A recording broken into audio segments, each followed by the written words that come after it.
इस पर मैं इरम साहिबा का भी पॉइंट ले लेती हूँ। इरम साहिबा, आपने सारी गुफ्तगू सुनी, सिनफी शऊर पैदा करने के लिए हमें क्या इक़दामात करने की ज़रूरत है? और दूसरा देखिए, मैंने ऐसे घराने भी देखे हैं जहाँ पर मैंने पढ़े लिखे जो शौहर हैं उनको देखा है कि उन्होंने ख़वातीन को तशद्दुद का निशाना बनाया है।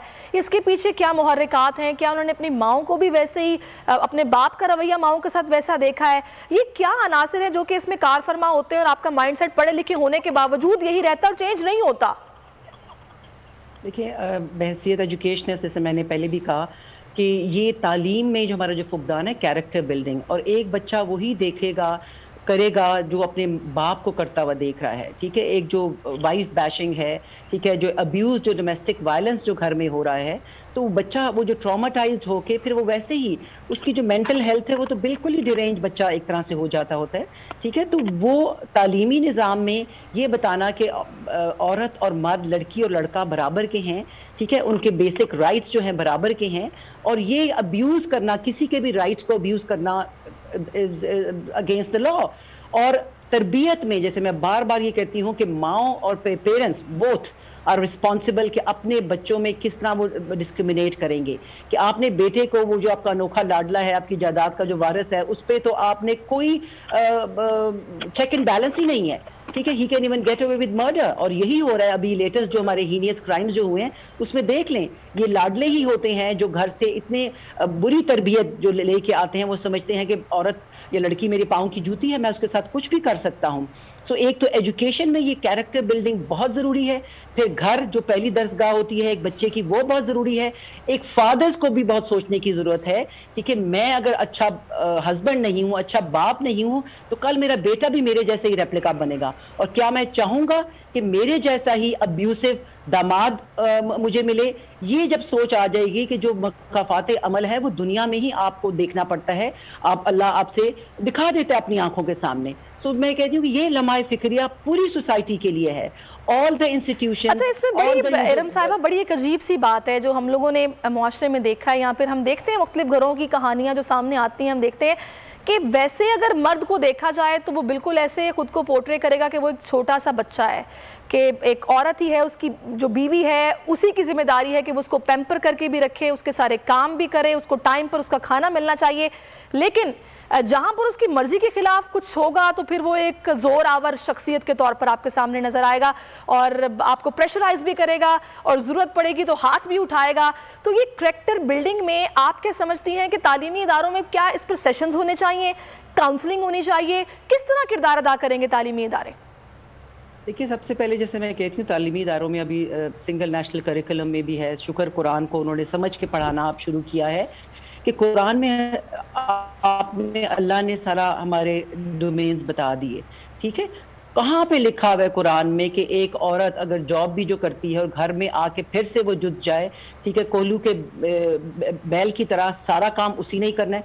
हजूर सल्लल्लाहु अलैहि वसल्लम की हयात तैयबा के पढ़ी जाए, ठीक है, सीरत नबी की इन्होंने माशाल्लाह इमरान खान ने बहुत काम इसमें भी हो रहा है कि हमें उनकी सीरत पढ़ने की जरूरत है कि वो अपना सारा काम खुद करते थे। ये कहाँ के असूल हैं कि जो एक लड़के को हम बचपन से बता देते हैं कि सारा काम, छोटा सा लड़का होगा कि बहन ने काम करना है, जाओ भाई के लिए पानी लाओ, जाओ भाई के लिए ये करो। तो ये शुरुआत, ये हम बीज बो रहे हैं कि जी मैं तो आई एम अबव लॉ, मुझे people are there to serve me, and ये माइंडसेट कि this world was created for me, कि मैं जो मर्जी कर लूं। तो ये तालीम में जो फुकदान है हमारा कैरेक्टर बिल्डिंग, आप देखिए आजकल बच्चों में, लड़कों में क्यों इतना एग्रेशन है, बिकॉज जो घर में जब कोई चेक एंड बैलेंस नहीं है। And I am also running a shelter home, तो ये जो डुअल पर्सनैलिटी जो बहुत ही प्रिविलेज क्लास के कई मैं देखती हूँ कि बाहर लोगों के सामने आप कितने बेस्ट बिहेवियर में एंड फेवरेट पर्सनैलिटी, और घर में आप कितना अगली है, और बच्चों के साथ आपकी क्या ट्रीटमेंट है। हमारे पास तो ऐसे केसेस डेली के बेसिस पे आ रहे होते हैं फ्रॉम प्रिविलेज क्लास कि कैसे उनको अब जायदाद से मरहूम करने के लिए उनको लॉकअप कर दिया जाता है, अब्यूज हो रहा है, और पूरी फैमिली बीच में मुलव्वस है। इवन लड़की की माँ भी, आप सोचे सबसे ज्यादा जो अजियत दे, तकलीफ दे चीज हमारे लिए होती है कि लड़की की माँ भी लड़के के साथ होती है। बस उनको होता है कि बस शादी हो गई है तो कहीं घर ना टूटे, किसी तरह भी मार खा लो, कुछ कर दो, ये तो इसको बड़ा नॉर्मलाइज बच्चे हो जाएंगे तो बदल जाएगा, तुम्हें ही कॉम्प्रोमाइज करना, बिल्कुल ऐसी बातें होती हैं कि डोमेस्टिक वायलेंस को बड़ा नॉर्मलाइज कर दिया है। क्या हुआ अगर थोड़ा सा मार दिया, देखो तुम्हें कितना अच्छा घर दिया है, क्या हुआ थोड़ी सी बेइज्जती कर दी, कितना अच्छा। मतलब मैं तो हैरान होती हूँ। तो ये हमें बच्चे और बच्चियों को ये सिखाना है कि this is not normal behaviour. ये नॉर्मल बिहेवियर नहीं है कि आप किसी को मार लें, आपने उंगली तक नहीं लगानी, आप जवाबदेह हैं अल्लाह को, और हमारा कानून भी इतना सख्त होना चाहिए। अब हमारे पास सबसे बड़ा जो चैलेंजिंग जो बात होती है कि एक औरत जो प्रिविलेज क्लास से या किसी भी क्लास से हमें अप्रोच करती है, तो उसके लिए ये डिसीजन लेना कि मैं कहाँ जाऊं, कि मेरे पास तो अपने ही खानदान की बैकिंग नहीं है, अपने ही वालिदैन की बैकिंग नहीं है, फाइनेंशियल कंस्ट्रेंट होते हैं, तो वो वापस दोबारा उसी अब्यूसिव रिलेशनशिप में चली जाती है बच्चों की खातिर और इस पूरे माशरा जो उसको धुतकारता है। हमारे पास 2 बच्चियां आई यंग सी कि उनके अपने सगे वालिद ने उनको सेक्सुअली अब्यूज किया, इंसेस्ट का केस था। आप देखें कि उनकी माँ ने जब हरिपुर के गांव में उसको कंप्लेन किया अपने हस्बैंड के अगेंस्ट, तो पूरा गांव उस बेचारी औरत के अगेंस्ट हो गया कि तुमने अपने खामन कितनी बुरी हो कि अपनी खामन को तुमने जेल करा दी। और फिर इतना हमारा कमजोर जो सिस्टम है जुडिशल का कि वो रिश्वत दे के 6-7 महीनों में बाहर निकल आया। और ये एंड हुआ कि बच्चियां तो हमारे पास थी, उस औरत ने बाकी बेटे बाकी शेल्टर होम में करके इवेंचुअली वो साइकोटिक होके मेंटल बिल्कुल ही रैक हो गई एंड शी पास्ड अवे। सही, ये उसका हाल हुआ आवाज उठाने के लिए। तो औरत जाए तो जाए कहाँ, बिल्कुल, कि किसी भी क्लास की हो, ये सबका ही लेकिन ये बहुत अच्छी बात है, ये बहुत अच्छी बात है इरम साहिबा कि हमारी इसी सोसाइटी में अगर हम इस सारी सिचुएशन में देखें तो हमें पॉलिटिकल पार्टीज के किरदार की अगर हम बात करें, क्योंकि देखिए मामलात ठीक तब होंगे जब कानून पर सख्ती से अमल दरामद करवाया जाएगा, सख्त सजाएं दी जाएंगी, फौरी तौर पर सजाएं दी जाएंगी, औरतों की आवाज़ को सुना जाएगा, अगर वो कोई एप्लीकेशन लेकर गई हैं तो फौरन उसको एंटरटेन किया जाएगा, तो मामला ठीक होंगे। तो इसमें हम देखते हैं कि पॉलिटिकल पार्टीज जो हैं वो भी अपना किरदार अदा करती नजर आती हैं। पीपल्स पार्टी भी इसके हक में नजर आई है, पीटीआई तो बात ही इस चीज़ की करती है, नून लीग से भी कई लोग हैं जो इस मार्च में शिरकत भी करते हैं और मर्द हजरात हैं जो कि शिरकत करते हैं। फिर हमारे गुलकार शहजाद रॉय हमारे सामने जो कि खवातीन के लिए, उनके हकूक के लिए बात करते नजर आते हैं। मुझे ये बताइएगा कि जो सेक्सुअली अब्यूज़ की जो आपने बात की है, अब मैं यहाँ पर ख़वातीन से हटकर छोटी बच्चियों की बात करूँगी, ये चीज़ बहुत ज़्यादा इसका रेशो बढ़ता दिखाई दे रहा है। इसमें अगर हम सिर्फ ये कहें कि जी मोबाइल का इस्तेमाल ही सिर्फ इसकी वजह है, तो क्या आप इसको ठीक समझती हैं? इसकी रोकथाम के लिए क्या होना चाहिए जिसकी अशद ज़रूरत है? देखिए, अब नापुख्ता जहनों को, मैं तो ये जो गैजेट्स जो आ गए हैं टेक्नोलॉजी के एडवांसमेंट के ना, उसकी हर एक की बाउंड्रीज होती हैं ना। एक नापुख्ता जहन को आपने, ये वेपन ऑफ मास डिस्ट्रक्शन मैं से कहती हूँ, कि आपने एक नापुख्ता जहन को ये मोबाइल दे दिया, उसमें जो यूट्यूब के ऊपर वीडियोस जो चल रही हैं, जो टिकटॉक के ऊपर हर तरह की वो चीज़ बच्चा वो देख रहा है, ठीक है, एंड बहुत वल्नरेबल होते हैं ये बच्चे। अब एक बच्चे को छोटी सी उम्र से कोई चीज़, गलत आदत किसी ने डाल दी, और फिर बेबी सिटर्स, आजकल वालिदैन ये ख्याल नहीं करते कि जी आपने टीवी के सामने या मोबाइल या गैजेट्स ले दिया कि योर चाइल्ड इज एक्सपोज्ड, आपका बच्चा एक्सपोज है कैसी कैसी चीज़ों के ऊपर। तो वो जब देखेगा उस पे जहन पे आपका असर होता है, ठीक है, कोई चेक एंड बैलेंस नहीं है। फिर स्कूल में जाके मजीद अगर आप गलत कंपनी में जा गए हैं, फिर वालिदैन को नहीं पता कि आपके बच्चा किन लोगों में उठ बैठ रहा है, किस तरह की उसकी गैदरिंग है, किस तरह का ग्रुप है। तो ये क्या हम लोगों ने अपने आप को प्रोफेशनली बहुत ज़्यादा इंगेज कर लिया है कि हमारे बच्चों में और हमारे दरमियान वो एक गैप, जो कि कम्युनिकेशन गैप नहीं आना चाहिए, वो आ चुका है, और हमने बस उन्हें छोड़ दिया है कि मेड को हम सैलरी दे रहे हैं, बस अब उसके रहमो करम पर है, वो जिस तरह रखे, कैसे रखे, क्या वो दिखा रही है, क्या वो कर रही है, हमें उसका ऐसा नहीं पता। हम रात में घर जाकर बच्चों से मिलते हैं, फिर वो क्या बताते हैं, कभी बताते हैं, कभी सो जाते हैं, कभी डरते हैं। तो ये गैप जो है ये भी बहुत असरअंदाज कर रहा है इस सारे मामले में। बिल्कुल, आई एग्री विद यू। लेकिन ये देखिए, वालिदैन से मैं कहती हूँ कि जी आपने क्वालिटी टाइम अपनी औलाद को देना है। ये आप महंगे महंगे जो गैजेट्स दे देते हैं, ये आपके क्वालिटी टाइम का नेमल बदल नहीं है। और फिर जब एज एन एजुकेशनर, जो एज ए थेरेपिस्ट भी जब पेरेंट्स आते हैं कि जी मैं टाइम, वालिद से मैं कहती हूँ कि जी आपने जब भी वापस आप घर आएँ तो रात को अपने बच्चों के साथ बैठ के बातचीत करनी है, रीडिंग करनी है, and talk about all these issues जो भी हमारे उनके से रिलेटेड आ रहे हैं। छोटी सी उम्र से ही बच्चा अगर कंप्लेन कर रहा है, यूजुअली तो बच्चे को बताया ही नहीं चाहता कि व्हाट इज सेफ टचिंग, उसको अपनी एहतियात, अपनी हिफाजत के बारे में गाइडलाइन ही नहीं दी जाती।